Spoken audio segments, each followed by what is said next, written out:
Okay students, अब ये इसी एक्सरसाइज नंबर है, ये क्या है, 2B, एक्सरसाइज 2B का क्वेश्चन नंबर 9 है, ये हम कर रहे हैं। A function h is defined by hx is equal to px square plus qx, ठीक है ना। Given that h1 is equal to 2 and h inverse 36 is equal to 3।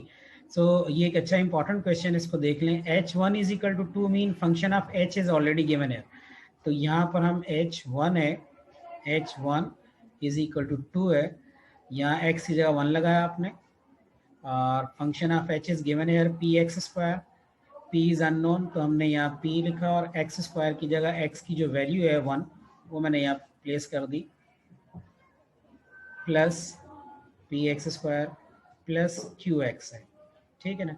तो q एंड x की जगह भी आपने 1 की वैल्यू लगा दी, x हमारे पास 1, राइट। सो इसको अगर हम सिंप्लीफाई करें तो 1 का स्क्वायर 1 ही होगा, तो ये सिंपल हो जाएगा p plus q, p plus q, और h1 की वैल्यू ऑलरेडी हमारे पास है, दैट इज इक्वल टू 2। तो इस h1 को यहाँ पे उन्होंने दिया है क्वेश्चन में, that given that h1 is equal to 2, तो ये h1 बेसिकली हमारे पास 2 है, मीन जो भी राइट साइड है ये हमारे पास इक्वल टू 2 है, तो इसकी जगह मैं यहाँ पे लिख रहा हूँ 2, ठीक है जी।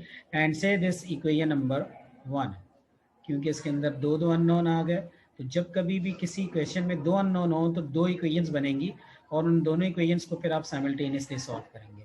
सेकेंड इन्फॉर्मेशन देखें, यहाँ पे लिखा है h inverse 36, h inverse 36, h inverse 36 और this is equal to 3, h inverse 36 is equal to 3। अच्छा ना, अब जरा यहाँ पे देखें इस क्वेश्चन को आप किस तरह सॉल्व करेंगे। h inverse 36 is equal to 3 है। देखें एक मेथड तो ये कि आप इस फंक्शन का इन्वर्स निकाल लें और फिर इन्वर्स के अंदर 36 रखें और फिर 3 करें, तो डेफिनेटली इसका इन्वर्स इस कंडीशन में निकालना मुश्किल है, क्योंकि p और q दोनों अननोन है। इसको यूँ भी किया जा सकता है कि अगर हम h इन्वर्स को मीन, अगर लेट सपोज ये इन्वर्स बेसिकली क्या होता है, रेंज होती है, h इनवर्स 36 ये इसके साथ जो लगी है इन्वर्स के साथ वो रेंज होती है। एच के साथ जो लिखा होता है वो होती है डोमेन, और जब आप डोमेन उसके ऊपर अप्लाई करते हो तो रेंज आती है। अब ये है रेंज, अगर मैं एच इनवर्स को इधर लेके आ जाता हूँ तो मैं इसी चीज़ को यूँ भी लिख सकता हूँ कि 36 इधर ही आएगा आपके पास, और इसको मैं यूँ लिख सकता हूँ, मीन एच की 3 की जो डोमेन होगी फंक्शन, इसको अगर मैं यूँ लिख दूँ इन्वर्स की बजाय, तो ये ऐसे भी लिखा जा सकता है कि h3 इज इक्वल टू 36, ठीक है ना। वो लेफ्ट पे लिखना था, राइट पे हो गया, इससे कोई इम्पैक्ट नहीं आता। तो h3 इज इक्वल टू 36 है, तो ये अब आप यहाँ लिख लें h3 function of h3 is equal to 36। So h का फंक्शन गिवन है पी एक्स स्क्वायर, x की जगह आप x की वैल्यू लगा दें which is 3, P X square mean 3 का square, P X square plus Q X, ये है q and x, P X square plus Q X, X की जगह भी हमने यहाँ पे 3 लगा दिया, सो दिस बिकम्स, ये बन जाएगा हमारे पास 3 का square 9p, 9p plus 3q, ठीक है जी, 9p प्लस 3q, ये आ गया आपके पास इक्वेशन नंबर 2। अच्छा, h3 की वैल्यू कितनी है, h3 की वैल्यू ऊपर आपके पास गिवन है 36, तो ये हमने यहाँ पे लिख दी 36, ये है जी 36। से दिस इक्वेशन नंबर 2। अब ये दो इक्वेशंस बन गई, इन दोनों इक्वेशंस को आपने साइमल्टेनियसली सॉल्व करना है। दोनों इक्वेशन साइमल्टेनियसली सॉल्व करेंगे। देखिए अब आपके पास दो ऑप्शन है, आप कोई भी ऑप्शन यूज़ कर सकते हैं, इधर you can solve it by elimination method या सब्स्टिट्यूशन मेथड। सब्स्टिट्यूशन से भी कर सकते हैं, एलिमिनेशन से भी कर सकते हैं। आई थिंक मैं यहाँ पे एलिमिनेशन मेथड कर रहा हूँ क्योंकि मुझे ये ज़्यादा यहाँ पे सूट कर रहा है। देखिए p plus Q is equal to 2, ठीक है। सो हम यहाँ पे ये करते हैं कि एलिमिनेशन मेथड भी साथ में सीख लें। एलिमिनेशन मेथड में यहाँ पर 9p प्लस 3q, किसी एक को आपने सेम बनाना है, या p वेरिएबल को सेम बना दें या q वेरिएबल को सेम बना दें।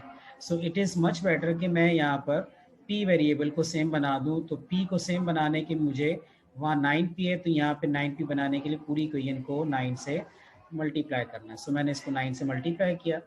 सो this becomes 9p plus 9q, 9p plus 9q is equal to 9 2 18। ठीक है, ये आ जाएगा 9 2 18। ये इक्वेशन नंबर 1 को मैंने 9 से मल्टीप्लाई किया। अब इसके साथ मैंने इक्वेशन नंबर 2 लिखी। इक्वेशन नंबर 2 है हमारे पास 9p प्लस 3q। देखिए 9p plus 3q, 9p plus 3q is equal to 36।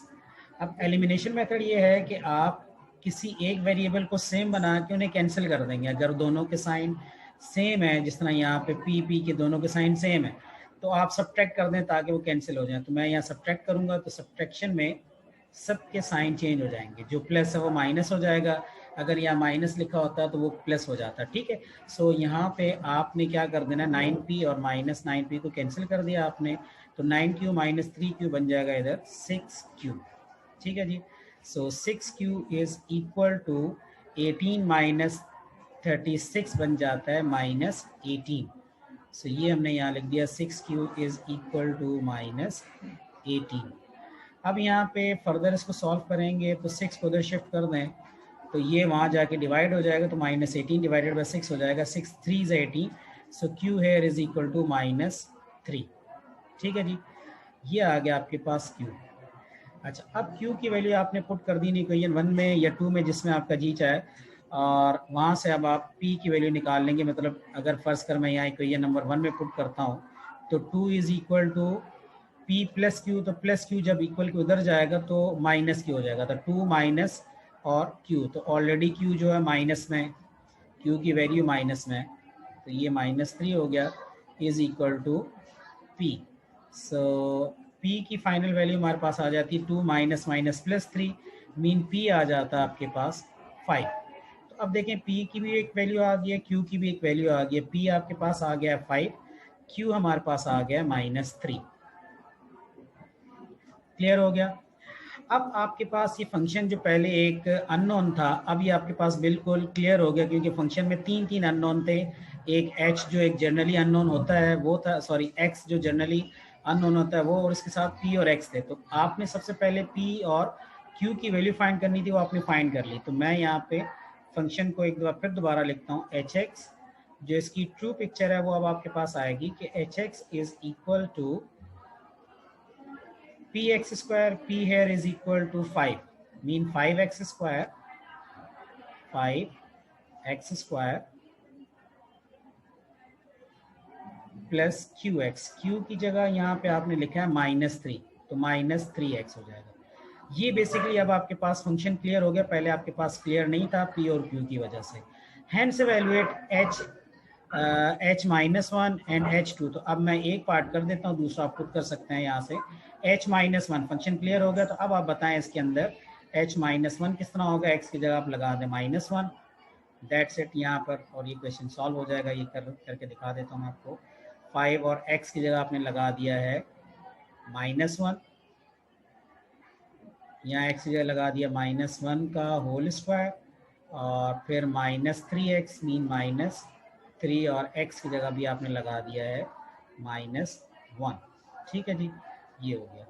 अब आप इसको सिंप्लीफाई कर लें, अपने पास -1 का स्क्वायर हो जाता है +1, और वो 1 5 से मल्टीप्लाई होता है, तो 5 1 ज़ा 5, माइनस माइनस +3, सो 3 1 ज़ा 3, तो ये 5 + 3 हो जाएगा हमारे पास जी 8। तो इस तरह करके h-1 आ गया 8, और दूसरी वैल्यू अब आप खुद से कैलकुलेट कर सकते हैं। h2 जो है वो भी इसी तरह से होगा, वो अब आप खुद कर लें। आई होप कि यहाँ तक ये आपको क्वेश्चन सही से समझ में आ गया होगा। ठीक है जी।